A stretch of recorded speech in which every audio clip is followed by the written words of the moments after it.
Okay everyone, so welcome to part 2 of the Understanding Intensity series. Today we're going to touch on how we measure intensity, how we calculate the weight that we need to lift, and ultimately the level of exertion that we need to be working at. So strength is based on intensity.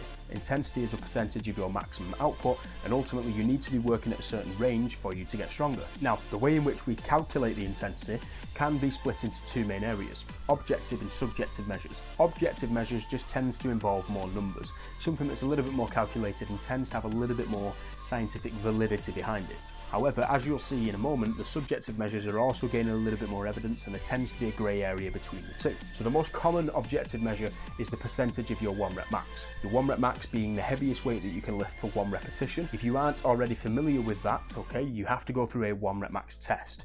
So this is where you essentially build up to the heaviest weight that you can lift within a given movement, and that gives you your 1RM. And then from here, you will work at different percentages based on the rep range that you're working at. So there's been decades of research trying to link the optimal rep range to the optimal intensity, so the optimal percentage of 1RM. But as you'll see when we cover these subjective measures, that also depends on the goal of the exercise. So if you haven't done a 1 rep max, okay, one thing that you need to bear in mind is it can be quite a strenuous activity to perform. There can be a slightly higher risk there as well. So if you're unfamiliar with a 1 rep max test and you haven't done it under supervision, I would strongly recommend that you use the estimated 1 rep max calculator. So the estimated 1 rep max, there are quite a few different equations out there, okay? But essentially what that allows you to do is just input the reps and the weight that you've lifted. So let's say you did 5 reps at 100 kilograms, okay? The estimated 1 rep max calculator will spit out the value there, and that is essentially what your 1RM can be and what all the calculations can be based off. Within the superhuman strength protocol, there is an estimated 1 rep max calculator on the spreadsheet, so you can literally just type in the reps, the weight, and it will tell you what your number is, and then you can pop that into the max column. Now the main benefit of this, okay, is you don't have to go through the 1 rep max test, and it's a slightly lower injury risk. However, one of the things that you need to keep in mind is the higher this rep number goes, the less valid the estimation actually is. So I always recommend for people to do it with 5 reps or less, because like I said, it just tends to become quite an inflated number that isn't necessarily representative of what your actual strength is. So they are the main objective measures. Let's shift onto the subjective measures for a second before we revisit how they kind of blend together. So the subjective measure, the main one that most people are aware of, is the RPE. Now, the RPE can stand for quite a few different things. Rate of perceived exhaustion is one of them, okay? Rate of perceived effort and rate of perceived exertion. They all serve to calculate the same thing, and is essentially your subjective rating of how hard you're working on a scale of 1 to 10 or 1 to 100. Doesn't really matter, it could be 1 to 1,000. It's essentially how hard do you think you're working, with 100 or 10 being your absolute limit. And this is where we start to see the blend between the objective and the subjective data. Within the world of isometric training, which within the superhuman strength protocol is probably the most common and most important thing, we utilize something known as percentage of MVC, okay? Now the percentage of MVC,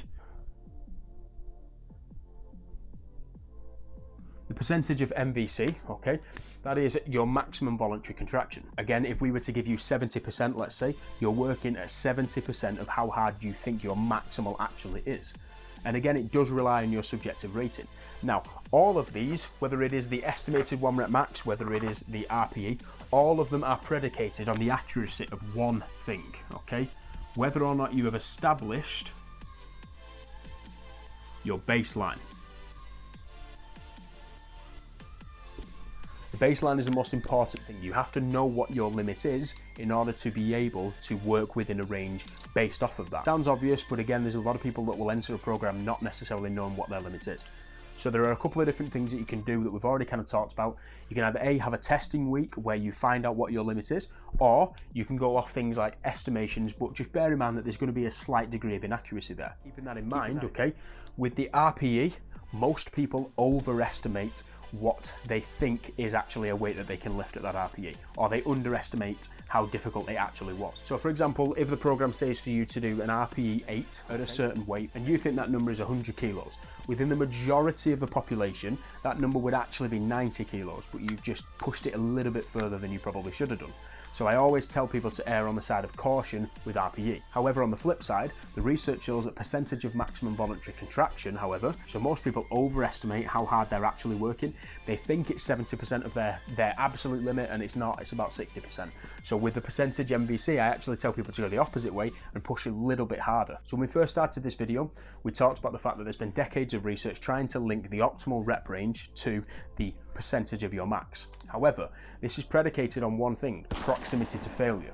So you can have a max, okay, at different rep ranges. You could have 5 reps done at 80%. That could be the absolute heaviest weight you could do at 5 reps, in which case it's an RPE 10. And that's where the kind of difference lies between the two. An RPE is a little bit more flexible based off the rep range that you're working within. And most percentage-based programs, particularly in the earlier days, would only prescribe the percentages that were based off an absolute limit. But ultimately, again, it depends on the goal of the movement. It depends on the goal of what your training is. So you might find that within the training program that it says to do 5 reps at 60%. That might actually come out at an RPE 6. It doesn't really matter. As you'll see when you go through the Superhuman Strength Protocol or whatever program that you're on, it might be that you do 5 reps for 3 sets and each weight is progressively heavier. They all serve a purpose. So that's just something to bear in mind, that we're not always wanting to work to the absolute limit. So let's just take into account a couple of real world examples from the Superhuman Strength Protocol. You'll see on the screen to my left now that there'll be a couple of different examples. Let's start with the RPE. So the RPE can be used not only for the weight that's being lifted, but also for the reps and the sets and the time. It doesn't really matter, because like I said, it's an estimation, your interpretation of how hard you think you're working. So if it says 3 sets of an RPE 7 number of reps, okay, with a 20 kilogram weight, let's say, if your maximum number of reps there you think would be 20, an RPE 7 would be 3 reps left in the tank. So you would do 17 reps. Let's take another example. If it said to do an RPE 8 number of sets for 8 reps with a 10 kilogram weight, then you would continue to repeat the number of sets until you think you had maybe 2 sets left, and then you'd stop. Let's take another example just to be completely exhaustive. If the exercise says to do 3 sets of 5 at an RPE 8 weight, you would find a weight in which you could do 5 reps. Your absolute limit would be 7, okay, but because it's an RPE 8, 10 minus 8 is obviously 2, you're leaving 2 reps in the tank, you're stopping there.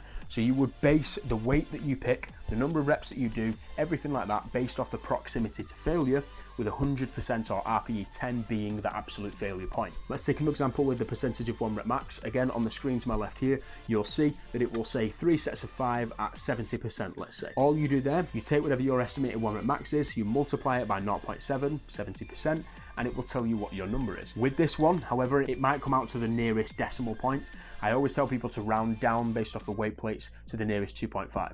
So let's say it comes out as 153, you would round down to 152 rather than up. Again, just always err on the side of caution unless we're talking about percentage MVC. And then finally, with percentage of MVC, let's say it tells you to do 3 sets of 5 with a 5-second hold at 70% of your effort. You would pull or push, depending upon the exercise, against the resistance for 5 seconds for 5 reps, and you would put in about 70% of your effort. So I hope that makes sense. As always, if you have any questions, please leave them in the comments below, and do ask if you are unsure about any of the measures that are on the board here. Are there any measures of intensity that you were unfamiliar with prior to watching this video, or is there another form of intensity that I haven't covered that you use on your program? I'd love to know your thoughts and any comments that you have. As always, stay strong, and I'll see you on the next one.